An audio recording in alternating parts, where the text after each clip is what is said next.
من به وسیله سوزن‌هایی که لب پنجره اتاق تو بود آسیب دیدم و سه قرص نان سنگین، کفش و عصای آهن، در این راه طولانی شد توشه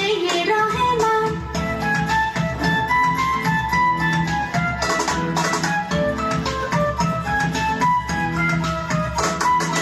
از 6 کوهستان میگذرم، از جنگل، از دشت و صحرا، خوشبختی هر جایی باشد میابم عاقبت آن